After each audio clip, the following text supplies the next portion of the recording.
ശ്രീനാരായണപുരം പള്ളിനടയിൽ ഇരുമ്പ് നടപ്പാലം നിർമ്മിക്കുന്നതിന്റെ ഭാഗമായി ദേശീയപാത അതോറിറ്റിയുടെ ഫുട് ഓവർ ബ്രിഡ്ജ് ഉന്നതതല സംഘം സ്ഥലം പരിശോധിച്ചു.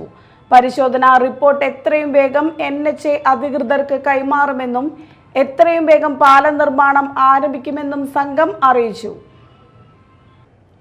നിർദ്ദിഷ്ട 6 വരിപ്പാത മുറിച്ചുകടക്കാൻ 14 അടി ഉയരമുള്ള മരക്കോണി കയറേണ്ടി വരുന്ന ശ്രീനാരായണപുരം പള്ളിനടയിൽ ഇരുമ്പ് നടപ്പാലം നിർമ്മിക്കുന്നു. ഇതിന്റെ ഭാഗമായി ദേശീയപാത അതോറിറ്റിയുടെ ഫുട് ഓവർ ബ്രിഡ്ജ് ഉന്നതതല സംഘം പള്ളിനടയിലെത്തി സ്ഥലം പരിശോധിച്ചു.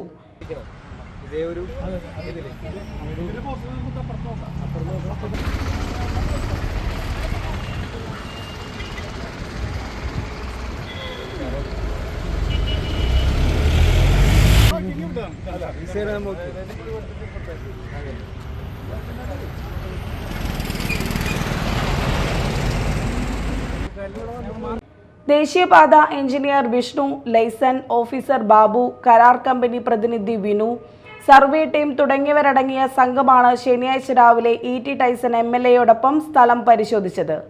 പള്ളിനട സെന്ററിന് 50 മീറ്ററോളം വടക്കുമാറി പഞ്ചായത്ത് ഓഫീസ് റോഡിന് മുൻഭാഗത്തായിട്ടാണ് അനുയോജ്യമായ സ്ഥലം കണ്ടെത്തിയതെന്നാണ് സൂചന. പരിശോധനാ റിപ്പോർട്ട് എത്രയും വേഗം NHA അധികൃതർക്ക് കൈമാറുമെന്നും എത്രയും വേഗം പാല നിർമ്മാണം ആരംഭിക്കുമെന്നും സ്ഥലം MLAയെ അറിയിച്ചു. Mathilakam block panchayat president TK Ramesh Babu, Sreenarayanapuram ഗ്രാമപഞ്ചായത്ത് president Mini Shaji, vice president Satheesh Kumar, block member Venu Thachampilly, ward മെമ്പർമാരായ ഷീലു, സജിത പ്രദീപ് എന്നിവരും സന്നിഹിതരായിരുന്നു. Media time, Kodungallur.